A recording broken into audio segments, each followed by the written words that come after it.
Une fois, il y a une femme qui vivait des épreuves, de grandes épreuves. Elle a été voir le Rav Shlomo Zalman Auerbach Zatzal, qui lui a dit comme ça, pour essayer de la consoler, pour essayer de lui faire comprendre les choses, il lui a dit « Boré olam lo chayav lecha klum » Hachem, il te doit rien du tout.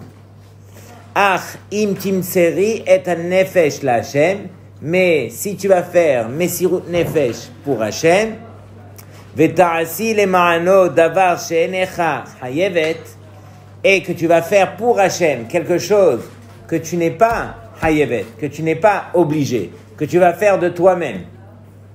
Alors, afhu yarzir lecha ve'ya'ase bishvilech devarim she'u eno chayev lecha, que lui aussi, si tu fais quelque chose que tu n'es pas obligé, alors lui aussi fera des choses pour lesquelles il n'est pas obligé de te faire, des choses à la limite que tu ne mérites pas. Et donc, voilà, c'est uniquement de la sorte qu'on doit apprendre à se comporter avec Hachem. Mesirut nefesh lichvod boré olam zeu asol lekabel devarim me'al ateva. Celui qui va faire Mesirut nefesh pour Hachem, c'est uniquement de la sorte qu'il pourra recevoir des choses qui dépassent la nature, des choses qui ne méritent pas la limite. C'est bon? Et il y a eu un marassé cette semaine d'un Rav qui s'appelle Shmuel Katz, qui est niftar, et son histoire, elle date d'il y a 21 ans. Qu'est-ce qui s'est passé? Ce Rav Shmuel Katz, il travaillait à Manhattan, à New York, dans un immeuble, et il avait un poste. Il était dirigeant, il avait un poste magnifique et il gagnait énormément d'argent. Mais son poste commençait à 8 heures du matin tous les jours et les rues de Manhattan sont bourrées de monde et donc il était obligé de prendre le métro. Et pour prendre le métro, c'était pénible tous les jours parce que le métro, il était lui aussi bondé et il y avait un manque de tsniout terrible dans le métro, surtout à New York. Et c'était en été. Et donc le malheureux, ce Rav Shmuel Katz, il n'en pouvait plus. Et après un certain temps, ça y est. Il dit à Hachem, il lui dit, regarde, c'est soit mes yeux, soit ma parnassa. Maniassé, je préfère mes yeux que ma parnassa. Je vais voir mon patron. Il va voir son patron et il lui dit, voilà, je vais vous expliquer. Le travail, j'adore le travail. Je suis très heureux chez vous. Le problème que j'ai, c'est que je ne peux pas me salir les yeux tous les jours. Il a essayé de lui expliquer dans ses mots et il lui a dit que c'était trop difficile, mais il lui dit, mais alors qu'est-ce que tu veux que je fasse? Le travail c'est à 8 heures le matin. Il lui dit, regarde, je fais un marché avec toi. Je viens tous les jours à 10 heures le matin et je reste 2 heures de plus le soir. Mais 2 heures du matin, bien sûr que je les rattrape. Et donc, le patron, il a réfléchi et il a aimé l'idée. Il a dit, s'il était de ce niveau de venir me demander une chose pareille, c'est que voilà, c'est un type qui réfléchit et tout. Il est même prêt à perdre son travail pour une chose pareille. Donc j'accepte. Il a accepté. Quelques jours après cette histoire où lui, il a fait Mesirut Nefesh, alors bien sûr, cet homme travaillait il y a 21 ans dans les tours jumelles. Il travaillait au 85e étage. L'avion a percuté le 90e étage. Tous les gens de son travail sont tous niftarim et lui est arrivé au travail comme tous les jours, depuis quelque temps, à 10 heures le matin, pendant que il y a eu le problème, c'était à 8 heures quelque chose. 8h45 exactement. C'était le 11 septembre, il y a 21 ans. Et donc ce type-là, il a vécu, donc il est niftar cette semaine, il a vécu 21 ans de plus. Le 11 septembre, c'était bien sûr cette semaine. Tout ça pour dire que quelqu'un qui fait Mesirut Nefesh pour Hachem, Akadosh Baruch Hu, il se comporte envers lui, envers la Mesirut Nefesh que lui a éprouvé. Alors là, je vous demande de bien écouter parce que ça m'a interpellé un petit peu ce que j'ai lu aujourd'hui et j'ai lu plein de choses. Mais cette chose-là, je ne sais pas pourquoi, elle m'est montée à l'esprit. Je vais vous lire une partie. Et après, je vous pose une question, ou vous allez poser une question, et vous allez comprendre que votre Rosh Hashanah de cette année, il aura une autre tête. On y va ou pas? Alors, dans une semaine et encore quelques heures, alors, Akadosh Baruch Hu, il va fixer pour chacun d'entre nous, il va fixer les moindres détails de ce qu'on va vivre dans l'année à venir. Donc, on ne comprend pas l'enjeu, ou à la limite, on n'est pas conscient. Et heureusement qu'on n'est pas conscient, parce que si on était conscient, alors je pense qu'on serait assis en train de trembler, en train de... Mais vaut mieux qu'on vive les choses à la limite inconscient, réaliser ce qu'on peut réaliser, changer et s'améliorer tant qu'on le peut. Kol echad yekabel kamut vekitzva meduyeket. Et chacun, c'est ça le titre, c'est que chacun va recevoir, pendant son année de Rosh Hashanah, il va recevoir une quantité et tout ce que Hachem voudra lui fixer, alors ça sera fait de manière très très très minutieuse, très précise. Akadosh Baruch Hu, il donne à chacun exactement ce qu'il doit recevoir. Alors, c'est marqué, Kama mezonot yarviach, combien de parnassa il va recevoir, combien de briout, de santé, combien de osher, combien de bonheur il va ressentir cette année à venir, et le contraire, combien est-ce qu'il va souffrir, combien est-ce qu'il sera malade, combien il va perdre d'argent, et ainsi de suite. Ok? Donc tout est medouyak. Et akol kovea Kadosh Baruch Hu beyomaim shel Rosh Hashanah. Toutes ces choses-là, dans les moindres détails, Kadosh Baruch Hu va les fixer dans ces 2 jours de Rosh Hashanah. Et voici que nos actions, pendant la dernière semaine de Rosh Hashanah, elles permettront de réparer toutes les semaines de l'année qu'on vient de passer. Donc d'où l'importance de fournir des efforts supplémentaires à partir de Motzai Shabbat. C'est là que les Ashkenazim nous rejoignent pour faire eux aussi les slichot. Et donc, voilà, on se donne la main dans la main pour la dernière semaine de l'année qui va réparer toutes les semaines. Et donc, entre autres, on prend sur soi des choses, on étudie, on est sérieux, on essaye de réfléchir.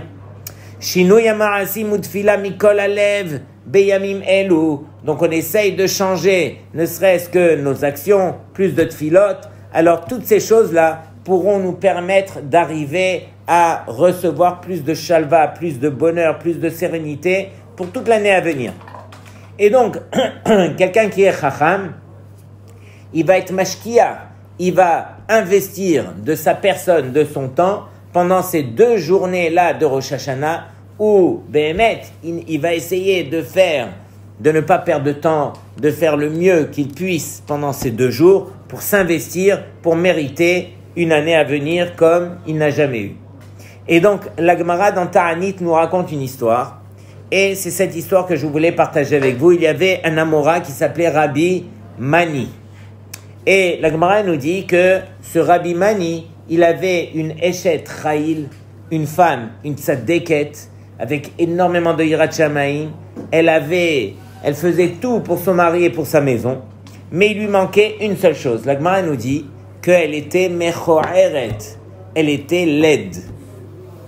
Et donc, bien sûr qu'on parle ici d'un Amora, d'un niveau inimaginable. Et donc pour lui, Sheker achen vehevel hayofi. C'est vrai ou pas? Que la beauté physique, c'est un mensonge. Nous, on est attirés par quoi? Par les midot, par la personne. Mais quand même, cet Amora Rabbi Mani, alors, ça le dérangeait. Ça a fini par l'atteindre et il n'était pas heureux quelque part. C'est pas qu'il recherchait la beauté, mais de savoir que sa femme était laide, alors quelque part, voilà, ça le rabaissait quelque part. Ok? Agave, je fais une parenthèse. J'ai été la semaine dernière à un fiançailles d'un bachour que je connais très très bien. Voilà, c'est ses parents, voilà, on est très proches et tout. Et ce bachour en question, il présente très très bien. Et il est très copain avec un de mes garçons. Et donc, mon garçon, il est en Israël. Il m'a dit, papa, s'il te plaît, va au fiançailles. Je lui ai dit, bien sûr, je vais aller au fiançailles. Donc, j'étais au fiançailles et tout. Et bien sûr, il a choisi une fille d'une excellente famille avec tout. Maintenant, quand on est arrivé au fiançailles, et donc on a pris la photo avec eux et tout ça, alors, je me suis retourné vers la Kala, que je voyais pour la première fois. Et j'ai vu que la Kala, elle avait un défaut. Elle avait un œil, un des 2 yeux qui partait d'un côté. Et la vérité, ça choque quand on voit ça. Mais j'ai admiré le Bachour qui, lui, avait dépassé cette chose-là et qui avait choisi cette fille et qui était heureux de nous présenter cette fille. Et sachez que c'est pas Stam. Alors peut-être que Akadosh Baruch Hu, il lui a enlevé un petit peu de la beauté, Yofi. Mais il va lui donner en contrepartie, comme on va le voir ici. Alors regardez bien. Donc ce Rav Mani, ça a commencé à l'atteindre, il n'était pas heureux que sa femme, elle était laide. Et donc, qu'est-ce qu'il a fait? Il a été en parler avec son Rav. Et donc, la Gemara nous dit que son Rav s'appelait Rabbi Yitzhak ben Eliashiv. Et donc, le Rav, il a entendu, il a vu que son Talmid, qui était un grand Talmid Racham, alors il était Metzaer. Alors le Rav, il a dit, Ribono shel olam, Ana tityafa hana, que la femme de Rabbi Mani, elle devienne belle. Et Tzadik Gozer, Akadosh Baruch Hu, il est Mekayem, et voici qu'il y a eu un miracle, et donc sa femme, elle est devenue belle. Elle a changé de tête. Elle est devenue belle. Ou peut-être qu'il y a un haine qui est venu sur sa face, mais dans tous les cas, elle est devenue plus belle. Et Rabbi Mani, il était heureux comme tout. Il a ressenti que, voilà, Akadosh Baruch Hu, il m'a fait du nachat. Cette femme qui est tzaddeket, qui est tellement gentille et tout, il lui manquait que ça. Akadosh Baruch Hu me l'a accordé. Mais l'histoire nous raconte que cette femme, elle a réalisé qu'elle était devenue belle. Et donc, alors, le caractère de cette femme, il commençait à tourner au vinaigre. Et elle était autrefois tellement gentille, tellement truc, et là, elle a commencé à tourner. Et là, le mari, Rabbi Mani, il a dit, aïe, aïe, aïe, aïe, aïe. Avant, c'était la grande tzadéket avec les midot, avec tout, et maintenant, ça y est, elle réalise qu'elle est bête, qu'elle est belle, et donc, il y a la gava qu'il a atteinte, et donc, son caractère commence à changer, il retourne voir son Rav. Rav, j'ai un souci. Ma femme, voilà ce qui s'est passé, tout ça. Le Rav, il relève les mains vers le ciel, et il dit, Imkar, si c'est ainsi, Tarzor Chana le Shicharuta, qui veut dire qu'elle revienne à l'aspect qu'elle avait, voilà. Et donc, la Gemara nous raconte que la tfila, elle a été acceptée, et donc Chana, elle est redevenue comme elle était auparavant, et Rabbi Mani, il a retrouvé sa femme avec les bonnes midot, avec le bon comportement, et donc Rabbi Mani, il était heureux. Sur cela, je vous laisse poser la question évidente. Quelle question saute aux yeux? Je vais jouer avec ça ou pas? Pas du tout. Qu'est-ce qu'on aurait dû prier? Le Rav, il aurait dû prier qu'elle reste belle, mais qu'elle s'améliore au niveau de ses midot. Non! On va retourner à la case départ. C'est obligatoire qu'elle redevienne moche pour atteindre les bonnes midot. Prie pour que, au contraire, qu'elle reste belle et qu'elle ait des bonnes midot. C'est bon ou pas? Question. Comment? Oui, mais elle avait ses midot. Ok? Là, on parle de quelqu'un qui s'était travaillé, qui avait ses midot, qui les avait changés malheureusement par Gahava. Mais là, le Rav, quelque part, voilà, il peut prier que cette femme, elle revienne à sa vraie place, qu'elle réalise que cette beauté, c'est une beauté qui est superficielle, extérieure, et qu'elle retrouve ses midot qu'elle avait déjà. Ok? On va pas prier, c'est vrai, comme tu le dis. Pour des midot, ça ne veut rien dire. On demande à Hachem de nous aider, mais le travail nous incombe. Badaï. Il avait plus de chance de changer ses midot plutôt que de changer son nez. Hein. Bon, aujourd'hui, non, mais avant, oui. Mais aujourd'hui, tu es attiré plus par le nez que par ses midot. C'est ça le vrai problème. Ah, c'est ça, c'est vrai ou pas? C'est pour ça qu'il fallait faire un hijab avec un voile. Voilà. Alors écoutez le tiroutz. L'école Adam Nigzar Bashamaim Kama Hanaa Venachat Ruach Yehelo Ba'olam Hazeh. Pour chacun d'entre nous. Alors on a décrété dans le ciel la quantité de Hanaa, de plaisir, de Nachat Ruach qu'il va recevoir dans ce monde-ci, mais Ishto de sa femme, Yeladav de ses enfants, de son travail, de chaque détail de sa vie. Et donc, Rabbi Mani, lui, on a décrété à Rosh Hashanah combien de Nachat Ruach alors il va obtenir de sa femme. et tout le temps que sa femme, elle était laide, alors, minashamaim, par rapport comment on dit ça, par rapport à sa mocheté, ou je ne sais pas quoi, comment le dire, alors, par rapport à sa laideur, alors, minashamaim, on lui a donné keneged, la laideur, on lui a donné du nachat, du osher, on lui a donné tout ce qu'il avait besoin, parce que c'était keneged, ce qu'il devait recevoir. Donc, Rabotai, regardez bien, dans le ciel, on est nigza, on décrète pour une personne, voilà, la quantité qui doit lui revenir. Cette quantité ne pourra pas changer, ne pourra pas être modifiée. Si à la limite, on avait fait en sorte qu'elle reste belle, il ne pourra pas obtenir le même nachat qui lui était décrété, parce que c'est ça la quantité qu'il doit recevoir. Donc, la seule manière pour lui de retrouver ce nachat qu'il avait auparavant, c'est que, justement, qu'elle retrouve sa laideur et que lui il puisse retrouver ce qui était Nigzar Minashamaim. Donc, Rabotai, encore une fois, tout est calculé, tout est mesuré. Chacun ne pourra pas se tourner vers Hachem et lui dire « et pourquoi ?» et parce que Akadosh Baruch Hu, il t'accorde tout. Donc, si tu regardes tout dans ta vie, tu comprendras plus ou moins. Alors, pourquoi il te manque ici? Pourquoi ici tu as plus? Pourquoi comment? Pourquoi truc et tout ça? J'ai vu une histoire cette semaine d'une femme qui vient voir le Rav et qui lui dit « Kvoda Rav, j'ai eu le srout d'accoucher un garçon cette semaine. Mais s'il vous plaît, faites-moi une bracha pour que Bezrat Hashem, dans 16 ans, alors j'aurai la bracha que Hashem va m'accorder une grande parnassa. » Alors il dit « Mais pourquoi tu me demandes ça dans 16 ans ?» Alors il dit « Voilà, Kvoda Rav, j'ai un enfant et je suis tellement heureuse. Mais le problème, c'est que ce garçon, il est né avec, dans un des pieds, il lui manque les orteils. Et on ne peut rien faire, on ne peut pas l'opérer tant qu'il n'a pas atteint vraiment que son pied, il est grandi comme il se doit. Et donc, c'est uniquement à l'âge de 16 ans qu'on pourra commencer les opérations. Or, une opération aussi complexe que celle-ci, alors elle se fait que dans 2 endroits dans le monde, aux États-Unis et en Australie, et il faudra se déplacer là-bas, il faudra rester là-bas quelques mois, faire plusieurs opérations, et c'est pas évident, et c'est très sensible. Et sachez qu'un pied sans orteil, ça perd tout l'équilibre. On peut même pas tenir debout. Et donc, elle était obligée de faire cette opération qu'elle devra faire que dans 16 ans. Et donc, elle demande au Rav, voilà. Et donc, le Rav, il voit ça, et il dit, mais nous, on a des pieds avec des orteils. Est-ce qu'on a pensé un jour remercier Hachem pour nos orteils?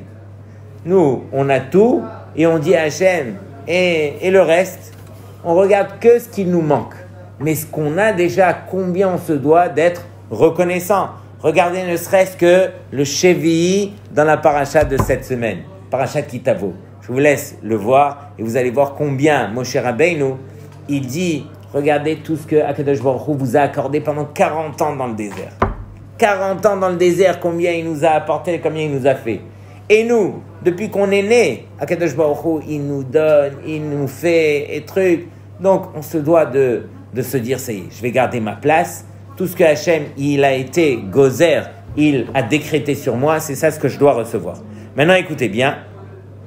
Rabbi Mani lo yachol lekabel nachat ve'osher yoter me'anigzar alav. Donc, Rabbi Mani, c'est ça la conclusion, ne pourra pas recevoir plus de nachat que ce qui lui a été décrété. Et donc, ici, on était obligé de dire que cette femme, elle restera comme elle est. Maintenant, je vais vous citer plusieurs ma'amarim de Gdolim qui nous ont montré un petit peu quelle est la réalité des souffrances qu'on reçoit un petit peu sur terre.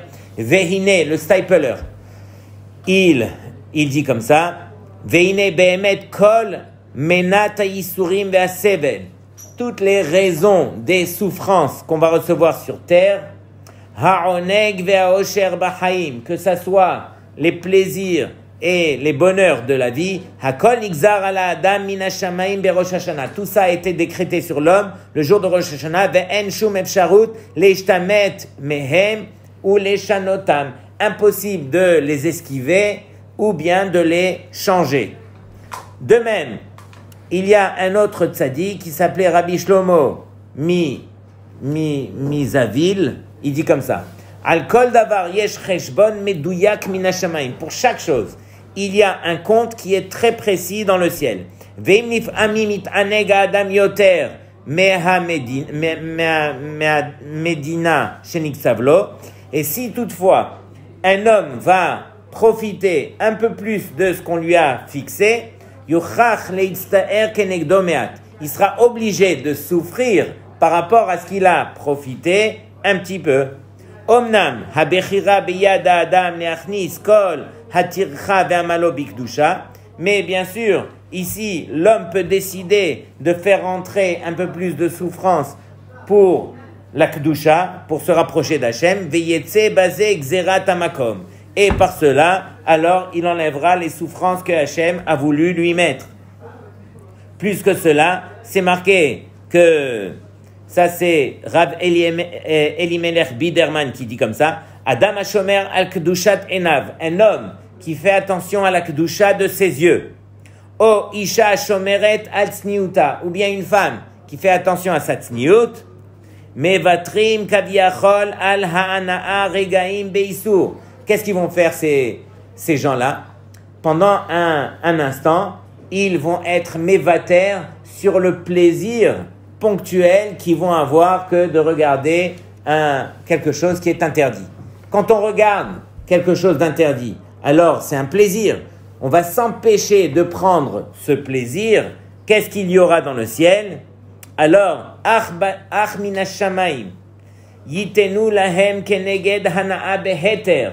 Dans le ciel, ils ont vu que tu t'es empêché de profiter d'un issour. On va te donner cette hana'a, ce plaisir, beheter, avec permission.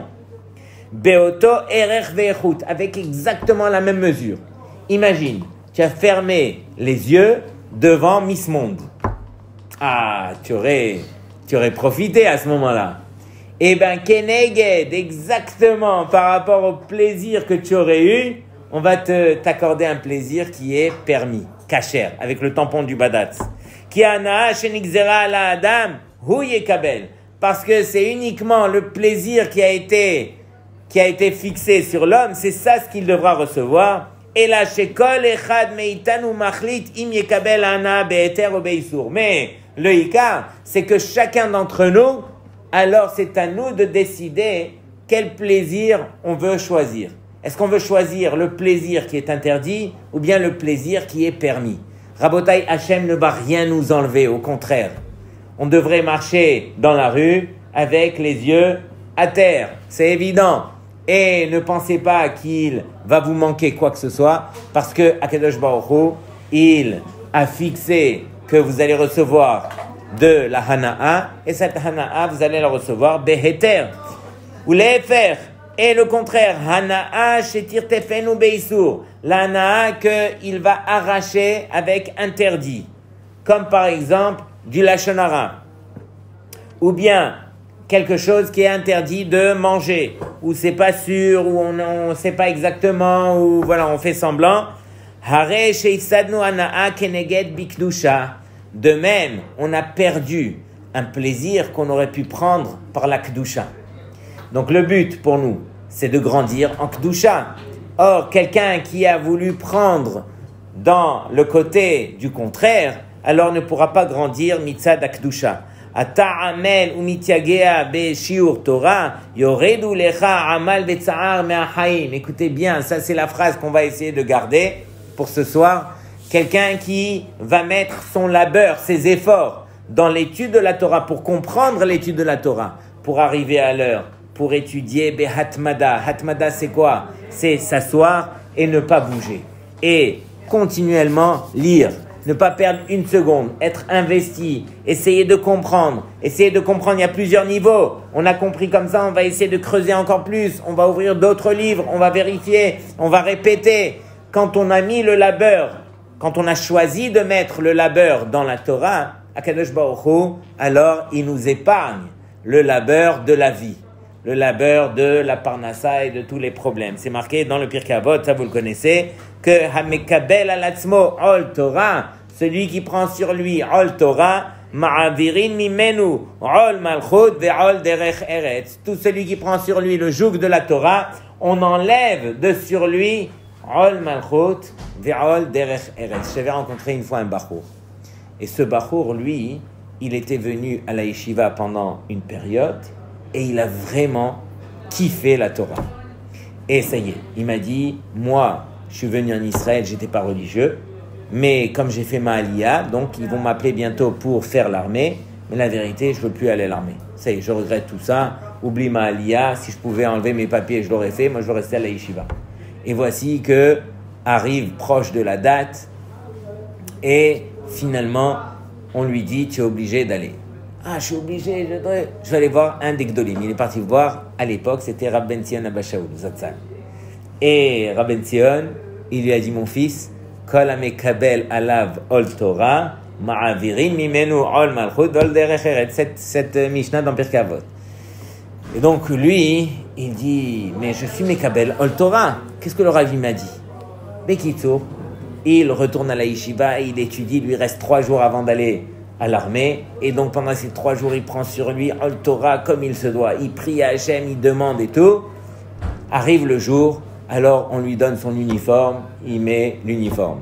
Après, on lui dit, va dans tel endroit, il va dans tel endroit, et après, on lui dit, ça y est, ta ploukta, elle doit monter dans le car, tu montes dans le car avec tout le monde, et on t'amène dans la base, et il est parti dans le car, il monte dans le car, et il va pour faire 3 ans d'armée. Il monte dans le car, et pendant qu'il est assis, il est en train de réfléchir, mais moi j'ai pris Ol Torah. Et voici qu'il y a un commandant qui monte à la dernière seconde dans le bus et qui commence à citer 3 noms, dont le sien. Et qui leur dit, écoutez, si vous voulez, vous avez le droit de repousser votre chiyuv d'armée dans 2 ans. Vous n'êtes pas obligé de le faire tout de suite, vous pouvez repousser. Ils étaient déjà dans le car, ils étaient déjà habillés. Le seul qui descend, c'était le bachour. Le bachour, il revient à la yeshiva, il était heureux comme tout. Il a compris enfin, c'est quoi celui qui prend sur lui Ol Torah, même dans le bus, habillé, avec tout le truc, on le fait descendre et on le renvoie à la yeshiva. Donc, Rabotai, c'est ce qu'on doit essayer de réaliser. C'est à nous de choisir.